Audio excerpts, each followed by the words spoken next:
authority framing, and the cash pitch. Hello, my name is Tessa. I'm here to introduce you to our host, Reagan Rodriguez. Reagan is a futurist who teaches stratosphere wealthy legacy families how to become impact investors. Hi, Reagan. How are you? I'm doing better than I deserve. How about yourself? About the same. Yeah. And I know this is a continuation of what we were talking about last week. Awesome. So, Well, let's get started then. let's. Last week I went over with all of you sourcing, and I talked about how that is where control is going to actually begin. Why do I say that it begins with sourcing? Because every capital event that you'll ever create is going to be the same way. Now, Tessa, let's see how well you were listening last week. I mentioned that control begins with a Conversation? very Conversation. good. You were listening, Tessa. And this is where most people quietly break themselves. So last week, I kind of collapsed that tension. And I shared with all of you that next week, which by the way is today, we would move into authority framing and the maybe cash pitch, because that's where conversations convert. How should I begin? And in what way can I teach that would, I know. Think about this.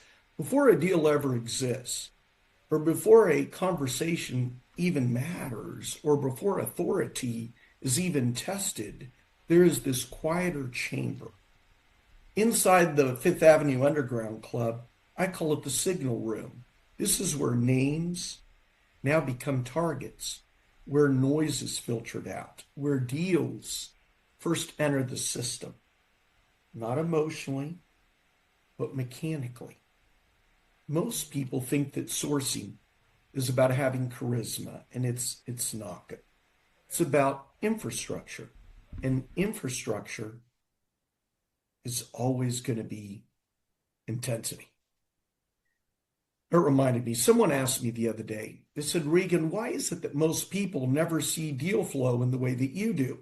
This person was in the merger and acquisitions industry, and I kind of helped mentor this guy. He's a young kid. He works at a big M&A firm on Wall Street. He's been there about 10 years. I call him a kid because he's 34, maybe 35. And he wanted an answer. And he's struggling right now. And I could kind of connect the dots of what he was asking. So I had to think about my answer. And I said, riches respond to organized effort, not scattered motion. Let me repeat that again. Riches respond to organized effort, not scattered motion. And that principle governs everything inside the underground, can I call it room? I remember early on, our sourcing relied heavily on physical kind of letters, right? But as I talked about last week, they still were. The response rates were strong, roughly about 10%, but letters are also labor heavy. They consume time. They also don't really scale that cleanly. So the acquisition engine matured. As it matured, it was a deliberate transition that I made. And it's not because letters failed, but because systems evolve. Email sourcing, I've noticed, produces lower response rate. It's approximately about 4% with around 30% non-delivery. So if you were to glance at that, you might panic at that. Those that know the industry, though, are not. And you're not either. Because email costs a fraction of letters. It scales without friction. It also preserves your energy. And it's going to keep that deal flow now alive continuously. So this was not a downgrade, it was a leveraged decision. It's also just kind of reminded me, Tessa, would you be so kind as to share the screen. Maybe go to that About Us page. I'd like to show the dozen or so businesses that I've helped clients of mine acquire. And I want to be very clear here. I don't want any of you to think that I have ownership in these businesses. These are international, they're global, and I don't. These were specific individual people that either worked at this company, they knew about it, and they wanted to acquire it. So they maybe had a little bit of money, but they maybe didn't have the 20 or 30% to put down at a bank. But what they did have was money to pay me to negotiate for them at seller financing. So the majority of these projects that you see on here, they paid me $50,000 retainer, some maybe a little bit less, but roughly it was around 30 to 50,000 as a retainer. And from there, I helped them negotiate for them to buy at $1 down through seller financing. And I was able to do this not because of my personality and not because of their personality. And it wasn't because we got lucky or they, and by the way, you can unshare the screen now, Tessa. Perfect. So it wasn't about luck. It was because of the system that I have, and it stays active. That signal room stays active. As deal flow increases, you need to specialize. That also reminded me. I had another, it was a private equity group that was wanting to do an acquisition, and they also paid me a retainer, and they said, Reagan, what do we do in this situation? They have all kinds of expenses. And the first thing I thought of, they have an acquisition analyst that's right here. I noticed that they're paying $200,000 a year. Let's transition that person into talent management because this person is with this engineering subsidiary within this private equity group. The reason why I mention that is because talent compounds value. Analysis can always be templated. Outreach can be delegated. And what I knew about this specific private equity group, leadership is what needed to be protected. And I think somebody like you, Tessa, would understand this principle in action because I know that you've been part of masterminds. Mm-hmm. Isn't that the way masterminds work? When each mind occupies the correct seat. So next move, structural. It's going to be structural and non-negotiable. Maybe bring in a virtual assistant for execution, not to assist, but maybe run things. Maybe that virtual assistant, you can have her execute documented processes. We're not going to have them think strategically. We're going to maybe list items that they need to do. Maybe they need to do a outreach or maybe a CRM updates or maybe follow-up sequencing. Again, just what I call pipeline hygiene. This way it removes emotion from sourcing. The system doesn't hesitate. The system isn't going to stall. This way the signal room remains live. I've also noticed that before sourcing begins, you do not want to get emotional here. And I'm going to give you 3 things to think on. First one is the industry that you're going to select. I'm going to recommend that you choose it based on your experience. And you can also do it on businesses that you have an interest in or are curious on. But most importantly, I want you to be deliberate in that sector. So for example, I'm personally right now searching for recycling plants and specifically plastic manufacturing recycling plants. And another thing on that, when it's early execution, I would go after businesses that you're familiar with, just like I know a thing or two about recycling plastic. If you choose a business that you know about, then you're going to know the language, you're going to know the economics, and you're going to know the pain points. And then what that does is that then shortens the trust cycle. The second thing is, let's target the situation. In other words, you're not going to be hunting companies, you're hunting situations. Find a business that is distressed financially. Maybe it's distressed emotionally or even structurally. If you're looking for bolt-ons, that's generally what someone will pay me up front as a retainer. You should be looking at 500,000 to 5 million in revenue. That's what you're looking at if they're bolt-ons, and you want to make sure that that management is present.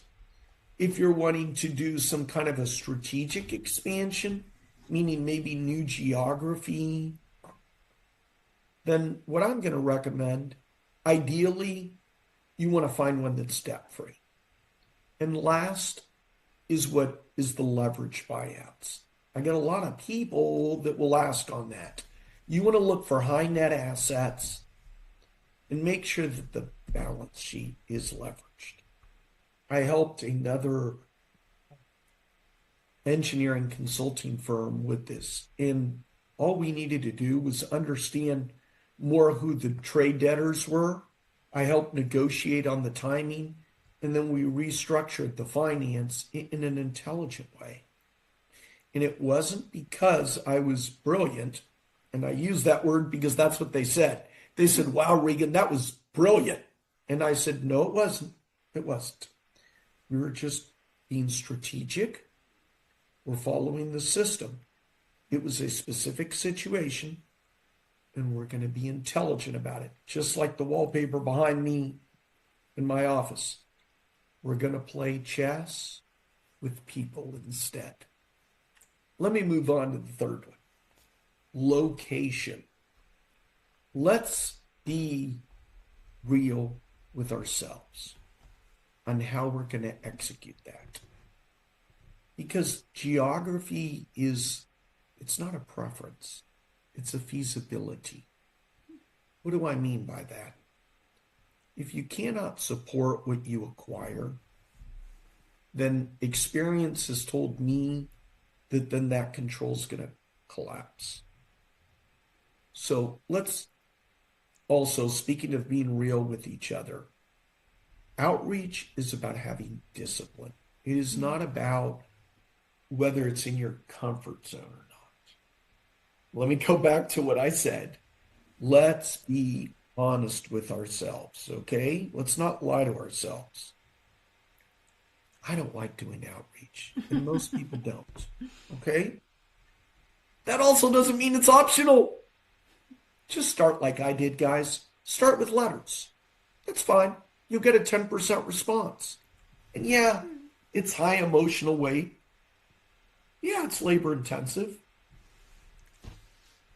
The operational rules with this, make sure windowed envelopes only.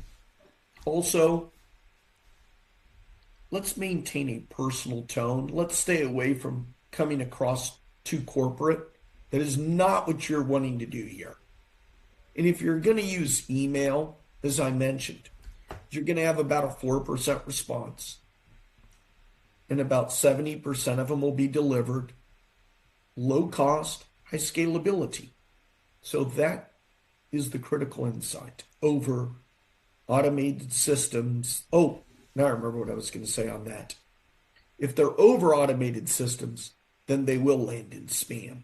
But if it's manual, personalized sending, even when it's templated, it's going to outperform early.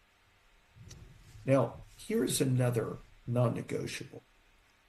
Sometimes I've had people send letters and they put all of this stuff about their bio. Nobody cares about your credibility. If they really are interested, they'll research you. They want to get bought out, okay? So put your credibility online. Keep the outreach minimal.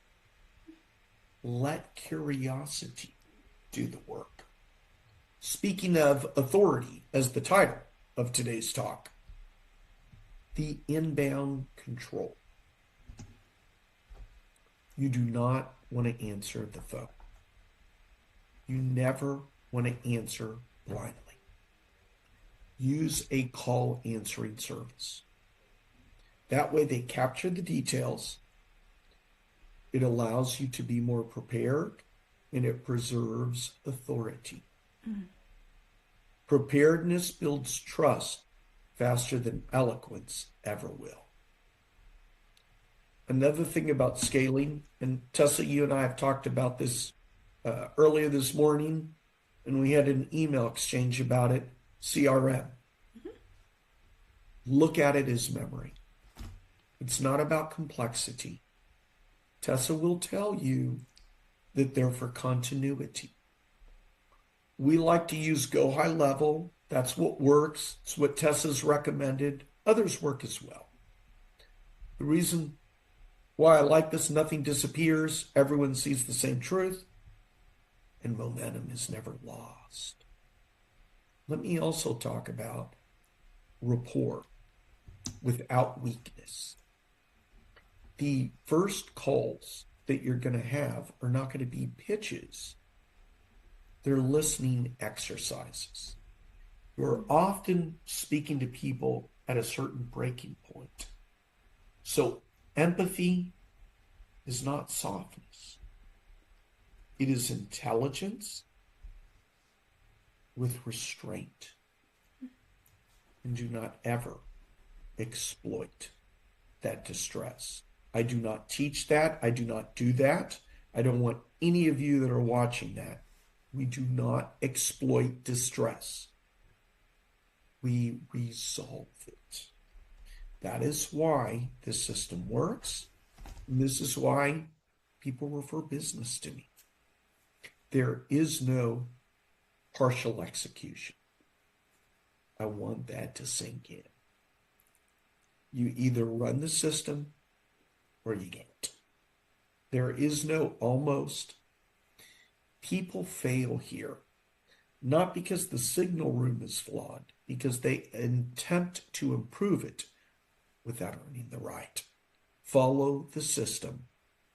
Let it carry you, because authority arrives quietly. Thank you so much. I think I've said enough. Yeah. There was so much. I took lots of notes. It was very, very good. Thank you so much. And I think if you want to be in the room, if you want to be part of the Underground Club and find out more, please visit the website 5thaavc.com and you can get more information about it. And if you haven't already, hit the bell so you can get notifications when we go live. Thank you so much, Reagan. We'll see you next time. You're quite welcome. You did a great job of hosting as always, Tessa. You're so sweet. Thank you so much. And we're glad that you're here. We'll see you all